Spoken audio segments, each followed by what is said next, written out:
നമസ്കാരം. ഞാൻ പാലക്കാട് നിന്ന് ജിനദേവൻ എന്നാണ് എൻ്റെ പേര്. പാലക്കാടാണ് താമസം. ജ്യോതിഷം, പൂജ ഇങ്ങനെയുള്ള കാര്യങ്ങളൊക്കെ ചെയ്യുന്നു. പിന്നെ ഞാനിതിൽ സംസാരിക്കുന്ന കാര്യങ്ങൾ ഈ ഏകദേശം ഒരു 10-40 വർഷമായിട്ടുള്ള നമ്മുടെ പൂജ അനുഭവങ്ങളിൽ നിന്ന്, അല്ലെങ്കിൽ ഒരു ആത്മീയ ജീവിതത്തിൽ നിന്നുള്ള എൻ്റെ നേരിട്ടുള്ള അനുഭവങ്ങളാണ് ഞാൻ നിങ്ങളുമായിട്ട് ഷെയർ ചെയ്യുന്നതും പറയുന്നതും. ചിലപ്പോൾ നിങ്ങളത് ഇതിലൊന്നും വേറെ ആത്മീയ പുസ്തകങ്ങളിലൊന്നും കണ്ടിട്ടില്ലാത്ത കാര്യങ്ങളും കൂടി ആവാൻ ചിലപ്പോൾ അത്. പക്ഷെ എന്തായാലും എനിക്ക് അനുഭവമുള്ള കാര്യങ്ങളാണ് ഞാൻ നിങ്ങളോട് ഷെയർ ചെയ്യാൻ ഉദ്ദേശിക്കുന്നത്. നിങ്ങൾക്ക് ചിലപ്പോൾ അതിൽ വിരോധം ഉണ്ടാവാം, അനുകൂലം ഉണ്ടാവാം. എന്തായാലും കുഴപ്പമില്ല. എനിക്ക് തോന്നിയ കാര്യങ്ങൾ പറയുന്നു. ഈ വീഡിയോ മുഴുവൻ ഞാൻ പറയുന്ന വീഡിയോകൾ മുഴുവൻ നിങ്ങൾ കേട്ടാൽ തന്നെ നിങ്ങൾക്കതിൻ്റെ അനുഭവങ്ങൾ മനസ്സിലാവുകയുള്ളൂ. അതല്ലെങ്കിൽ ഇനിയൊരു വീഡിയോയിലായിരിക്കും ചിലപ്പോൾ ഇതിൻ്റെ ബാക്കി വരിക. അപ്പോൾ ഞാൻ ഇന്നിപ്പോൾ പറയാൻ ഉദ്ദേശിക്കുന്നത് എന്താണെന്ന് വെച്ചാൽ, ഈ ഗണപതി എന്ന് പറയുന്നത് ഹിന്ദുക്കളുടെ വിശ്വാസത്തിൽ ഏത് കാര്യത്തിനും ആദ്യം നമ്മൾ സ്മരിക്കുന്ന ആളാണ് ഗണപതി. ആ ഭഗവാൻ ഗണപതി എന്താണ് എന്നാണ് ഞാൻ ഉദ്ദേശിക്കുന്നത്. ഗണപതി എന്ന് പറയുന്ന ഭഗവാൻ എന്താണെന്ന് ആദ്യം നമ്മൾ അറിയണം. അപ്പോൾ ഗണപതി ഹോമം നടത്തുന്ന പൂജാരിമാരായാലും ശരി, മറ്റുള്ളവരായാലും ശരി, ഗണപതി എന്താണെന്ന് അറിഞ്ഞിട്ട് പൂജിക്കണം. ഇപ്പോൾ ഗണപതി എന്താണെന്ന് ചോദിച്ചു കഴിഞ്ഞാൽ, ഗണപതി എന്ന് പറയുന്നത് ഒരു ഇൻഡിപെൻഡൻറ്റ് ദൈവമല്ല. അത് ഗണപതി എന്ന് പറയുന്നത് എൻ്റെ കണക്കൂട്ടലിൽ പല 33 ദൈവങ്ങളുടെയും കൂടിയുള്ള സംഗമ അവസ്ഥയാണ് ഗണപതി. ഈ 33 ദൈവങ്ങളുടെ സംഗമാവസ്ഥ എന്ന് ഞാൻ പറയാൻ കാരണം, ഒന്ന്, ഗണപതി ഹോമത്തിന് മാത്രം കേരള ആചാരത്തിൽ ഗണപതി ഹോമം നടത്തുന്നതിനൊരു സമയമുണ്ട്. അത് രാവിലെ ഉദയത്തിന് മുൻപ് തീരണം എന്നുള്ളതാണ് അതിൻ്റെ അവസ്ഥ.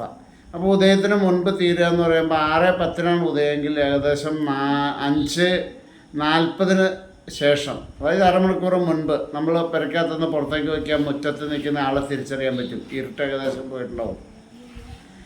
1 മണിക്കൂർ മുൻപെങ്കിലും നമ്മൾ തുടങ്ങിയാൽ ഈ ഗണപതി ഹോമത്തിൻ്റെ ഹോമദ്രവ്യങ്ങളെല്ലാം ദഹിച്ച് നമുക്ക് സമയത്ത് തീർക്കാൻ പറ്റുള്ളൂ.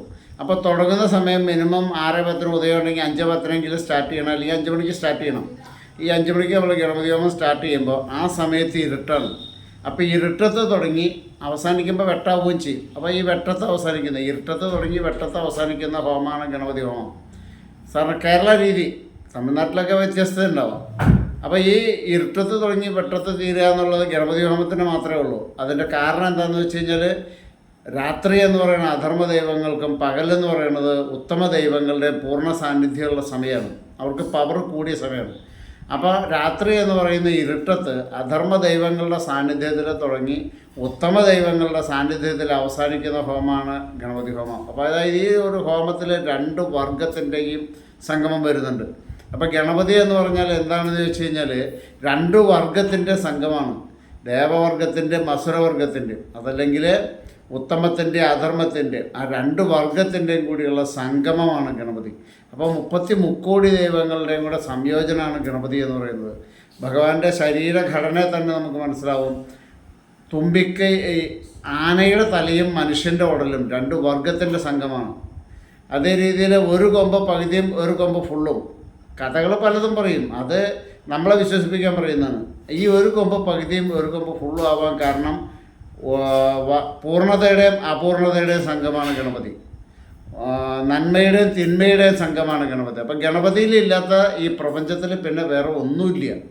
സർവ്വതും അടങ്ങിയതാണ് ഗണപതി.